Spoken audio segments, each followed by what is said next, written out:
7 méthodes pour gérer les personnes qui ne vous respectent pas.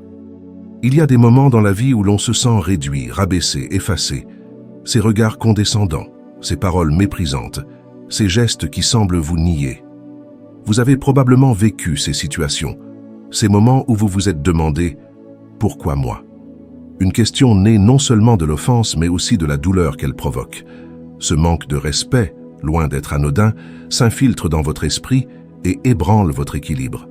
Vous ressentez une colère, une injustice, ou peut-être même une tristesse qui s'installe en silence. Pourquoi ces comportements vous affectent-ils autant? Parce qu'ils portent atteinte à une valeur universelle, le respect, fondement de toute relation humaine saine. Lorsque ce respect vous est refusé, ce n'est pas seulement votre ego qui souffre, c'est votre dignité qui est remise en cause. Et cela fait terriblement mal. Combien de fois avez-vous souhaité avoir les bons mots, la bonne réaction, pour affronter ces personnes sans perdre votre sang-froid ou votre estime de vous-même? Mais répondre à ce manque de respect n'est pas simplement une question de confrontation. Il ne s'agit pas de riposter avec force ou agressivité. Il s'agit de maîtriser ces situations, de les transcender et d'imposer son respect par sa sérénité et sa force intérieure.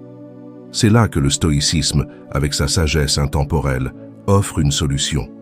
Sénèque disait « Celui qui se respecte lui-même ne sera jamais blessé par le manque de respect des autres ».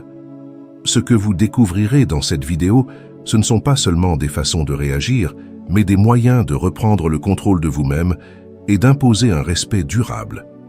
Ensemble, nous explorerons les principes stoïciens qui vous apprendront à désarmer les attitudes toxiques, à rester calme face à la provocation et à inspirer le respect sans jamais céder à la colère ou à la frustration.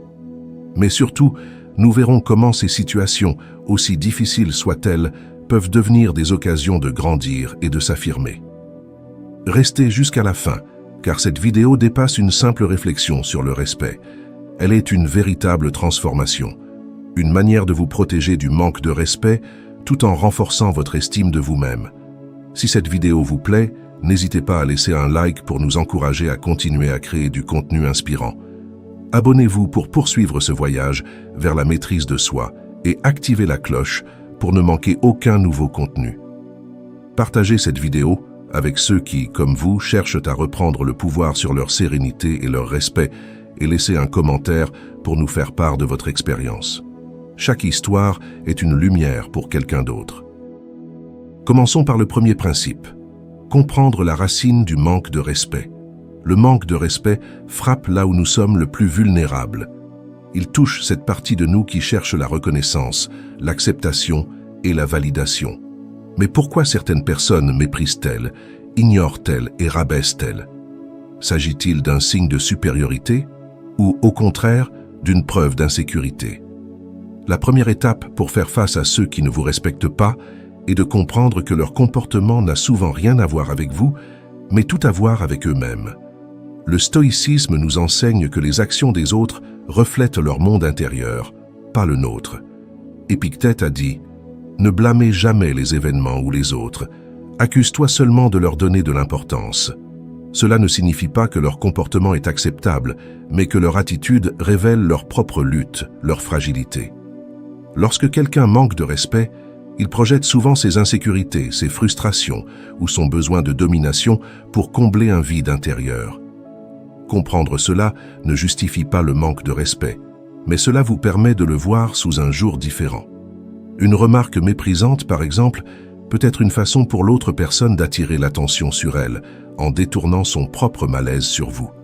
Et si, au lieu d'y voir une attaque personnelle, vous y voyez un cri de faiblesse? Ce changement de perspective peut transformer une situation blessante en une occasion de comprendre et de désamorcer. Imaginez-vous comme un miroir. Ce que les autres projettent sur vous, vous pouvez choisir de le refléter ou de le laisser disparaître. Cette image, bien que simple, représente le pouvoir que vous avez. Le pouvoir de ne pas réagir, de ne pas amplifier ce qui n'a pas de substance. Marc Aurèle disait « Les insultes n'affectent que ceux qui y prêtent attention. Elles glissent sur les âmes fermes. » Cependant, comprendre l'origine du manque de respect ne signifie pas l'accepter passivement. Cela signifie qu'il faut voir la situation clairement, sans se laisser emporter par ses propres émotions. Vous avez le droit de poser des limites, de dire non ou de vous retirer d'une situation toxique. Cette lucidité est une forme de respect de soi. Et si le manque de respect des autres devenait une occasion de se renforcer? Chaque situation difficile est une occasion de développer votre résilience, de construire votre maîtrise émotionnelle. En vous détachant des attaques personnelles, vous transformez le manque de respect en un tremplin vers une plus grande sérénité. Chaque fois que vous choisissez de ne pas réagir impulsivement, vous renforcez votre maîtrise. Cette capacité à rester centré est l'un des piliers du stoïcisme. En comprenant que les actions des autres n'ont d'autre pouvoir sur vous que celui que vous leur donnez, vous libérez votre esprit de leur emprise. Passons maintenant au deuxième principe.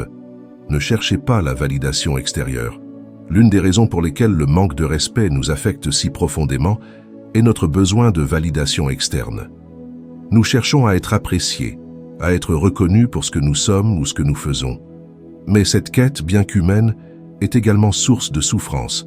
En effet, en recherchant la validation des autres, nous leur donnons le pouvoir de définir notre valeur. Les stoïciens savaient que la véritable liberté réside dans l'indépendance vis-à-vis de l'opinion des autres. Sénèque disait « Celui qui se respecte lui-même ne recherchera jamais l'approbation de ceux qui ne méritent pas son attention ». Ces mots, bien qu'exigeants, révèlent une vérité essentielle. Vous n'avez pas besoin que quelqu'un d'autre vous respecte pour être digne de respect. Votre valeur n'a pas besoin d'être confirmée par le regard des autres. Imaginez un instant combien de décisions dans votre vie ont été influencées par ce besoin de plaire ou de répondre aux attentes des autres. Combien de fois avez-vous mis de côté vos propres désirs pour satisfaire ceux des autres? Et combien de fois cela vous a-t-il laissé le goût amer du respect que vous n'avez jamais reçu en retour? Cette prise de conscience, bien que douloureuse, est aussi une opportunité de changement. Cesser de rechercher une validation extérieure ne signifie pas ignorer les autres ou vivre dans l'arrogance. Il s'agit de comprendre que c'est vous qui êtes responsable de votre estime de soi et non votre entourage. Marc Aurèle a dit « Ne vous perdez pas dans les jugements des autres. Gardez votre centre, car c'est là que se trouve votre vérité. » Ces mots nous invitent à nous recentrer, à nous reconnecter à ce qui compte vraiment. La validation externe est une illusion. Ce que vous êtes ne dépend pas de ce que les autres voient. Pensez à un arbre majestueux dans une forêt. Qu'il soit admiré ou ignoré, il demeure. Sa grandeur réside en lui-même, pas dans les regards qu'il attire. Et si, au lieu de rechercher l'approbation, vous vous donniez la reconnaissance que vous méritez, imaginez le pouvoir que cela vous donnerait. En construisant cette indépendance intérieure, vous devenez imperméable au jugement des autres. Chaque fois que vous reprenez le contrôle de la perception de votre valeur, vous créez un espace où le manque de respect des autres ne peut plus vous atteindre. En cessant de rechercher leur validation, vous construisez un respect de soi qui transcende tout le reste. Abordons maintenant le troisième principe. Répondez par vos actes et non par vos paroles. Face à ceux qui ne vous respectent pas, l'instinct peut vous pousser à réagir, à vous défendre, voire à attaquer à votre tour. Mais ces réactions, bien qu'humaines, ne font souvent qu'alimenter le conflit. Les stoïciens nous enseignent une autre voie. Répondre par nos actes et non par nos paroles. Car ce que vous faites a bien plus d'impact que ce que vous dites. Pourquoi les réponses verbales sont-elles souvent inefficaces? Parce que les mots, surtout sous le coup de l'émotion, perdent de leur poids. Ils peuvent être mal interprétés, déformés ou tout simplement ignorés. Vos actions, en revanche, sont indiscutables. Épictète disait « N'essayez pas d'expliquer votre valeur, montrez-la par vos actions. » Vos actions parlent pour vous avec une clarté que les mots ne peuvent égaler. Réfléchissez un instant. Qu'est-ce qui inspire le respect dans la vie de tous les jours? Ce ne sont pas des discours ou des explications, mais des preuves tangibles de force, de maîtrise et de compétence. Une personne qui agit avec calme et cohérence impose naturellement le respect. C'est une force silencieuse mais irrésistible. Imaginez un athlète qui, face aux critiques, ne perd pas de temps à répondre, mais continue à s'entraîner et à progresser. Ses résultats finissent par parler pour lui, bien plus fort que n'importe quel mot. C'est cette approche que les stoïciens valorisaient, une maîtrise qui s'exprime non pas en paroles, mais en actes. Répondre par l'action ne signifie pas ignorer l'injustice ou le manque de respect. Cela signifie qu'il faut choisir de montrer sa valeur par des résultats tangibles.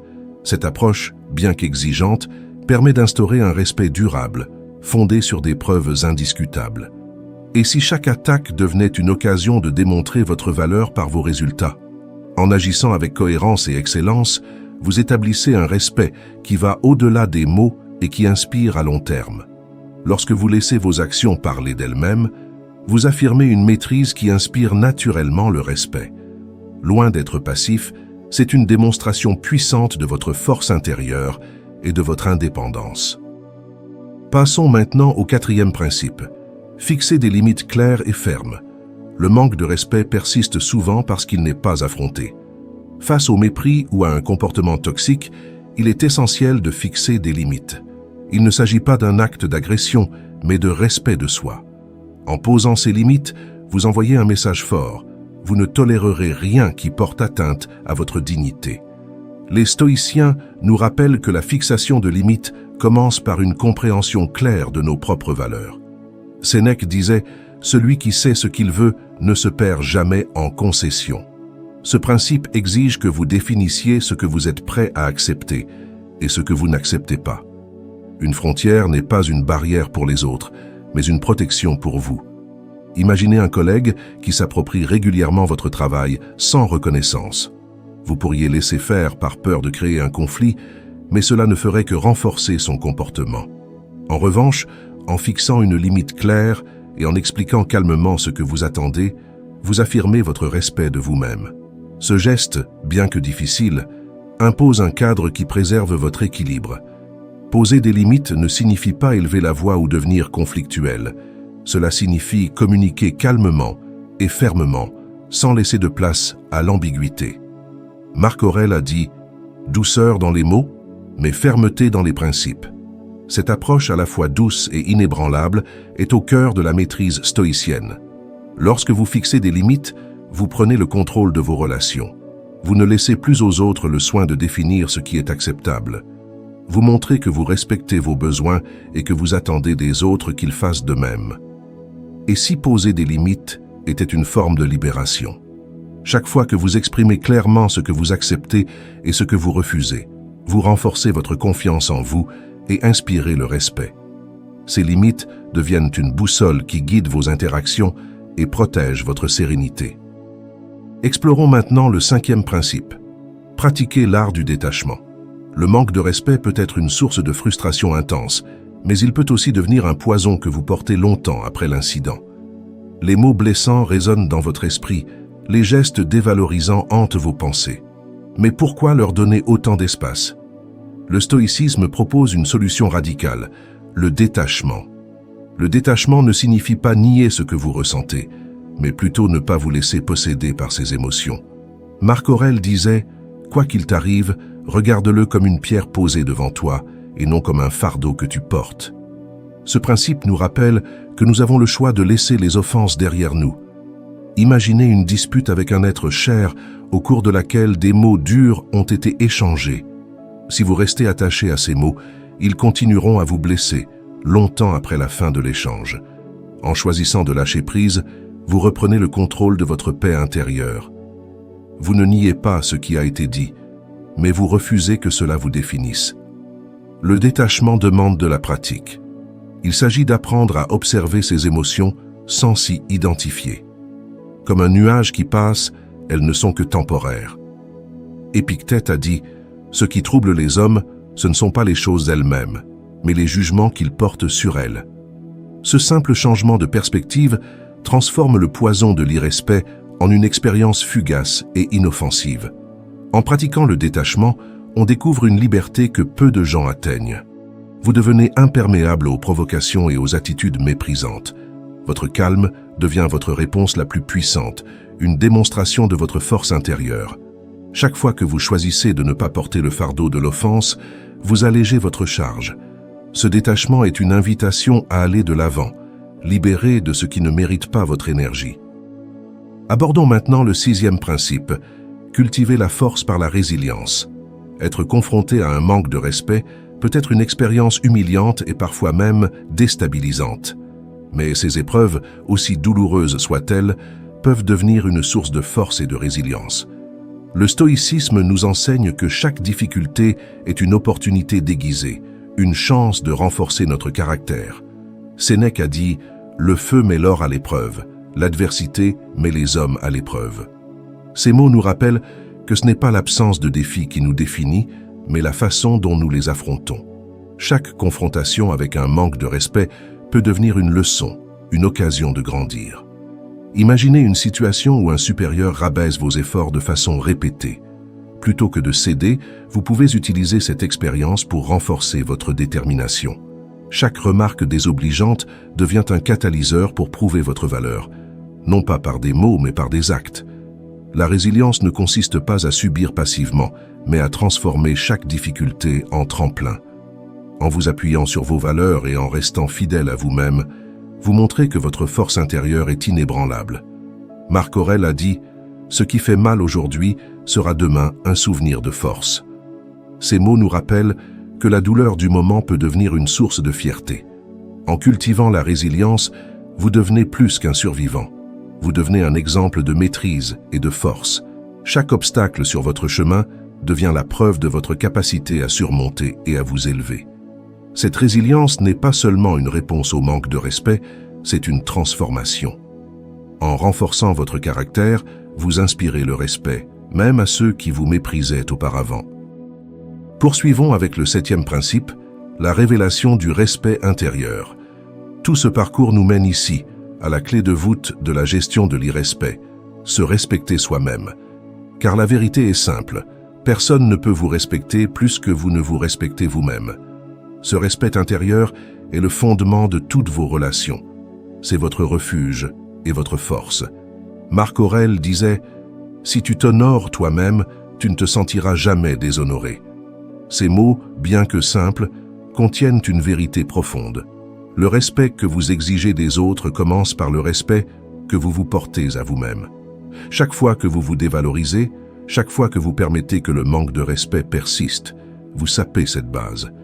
Imaginez un cercle autour de vous, un espace sacré que personne ne peut violer sans votre consentement. Ce cercle représente votre respect intérieur. En fixant des limites, en cultivant la résilience et en pratiquant le détachement, vous renforcez ce cercle. Vous montrez au monde que votre valeur n'est pas négociable. Ce respect intérieur ne dépend pas de circonstances extérieures. C'est une décision que vous prenez chaque jour. Il est renforcé par vos choix, vos pensées et vos actions. Sénèque a dit « La dignité ne vient pas de l'extérieur, mais de l'intérieur. En cultivant cette dignité, vous devenez inébranlable. Lorsque vous respectez profondément ce que vous êtes, vous inspirez naturellement les autres à faire de même. Vous n'avez plus besoin de vous défendre ou de vous justifier. Votre présence, votre assurance suffisent à imposer le respect. Ce dernier principe est une révélation.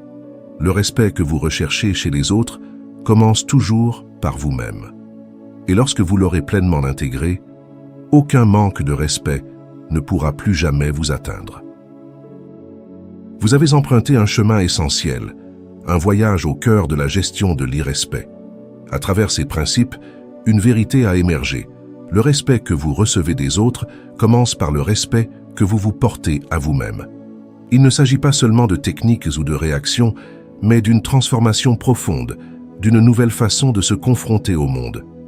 Le stoïcisme, avec sa sagesse intemporelle, vous invite à reprendre le contrôle, à ne plus être la victime du comportement des autres, mais le maître de votre propre paix intérieure. Le manque de respect qui vous a blessé peut devenir une source de force. Chaque mot méprisant, chaque attitude condescendante n'est que le reflet des luttes intérieures de l'autre. Ce voyage vous a appris à voir au-delà des apparences, à ne pas absorber ce qui ne vous appartient pas. Comme l'a dit Marc Aurèle, ce qui vous trouble, ce n'est pas ce qui arrive, mais la façon dont vous choisissez de le percevoir. Ces mots ne sont pas seulement un conseil, ils sont une clé pour se libérer. Dans les moments où le manque de respect se manifeste, vous avez maintenant les outils nécessaires. Détachement, résilience, contrôle émotionnel. Vous n'êtes plus obligé de réagir impulsivement ou de vous laisser submerger par la colère. Vous pouvez choisir de poser des limites claires, de répondre par vos actes et de cultiver une force intérieure inébranlable. Ce choix, bien que parfois exigeant, est un acte de respect de soi. Il montre que vous êtes plus grand que la provocation, plus fort que le jugement. Et si ce chemin vous semble encore difficile, rappelez-vous ceci: chaque pas compte. Chaque fois que vous choisissez de ne pas réagir, chaque fois que vous prenez du recul, vous construisez un espace de sérénité qui grandit. Ce respect intérieur, une fois cultivé, devient le fil conducteur de vos relations. Il impose naturellement le respect aux autres, sans que vous ayez à le demander. Prenez donc un moment pour réfléchir à ce que ce voyage a éveillé en vous. Ces principes stoïciens ne sont pas des réponses rigides, mais des invitations à une vie plus libre, plus digne et plus en accord avec vos valeurs. Si cette vidéo a résonné en vous, abonnez-vous à cette chaîne pour poursuivre ce voyage. Activez la cloche pour recevoir des contenus qui nourrissent votre esprit et laissez un commentaire pour partager votre expérience. Enfin, n'hésitez pas à transmettre ce message à d'autres personnes qui, comme vous, cherchent à construire une vie de respect et de sérénité. Le respect commence par vous. Aujourd'hui, vous avez fait le premier pas.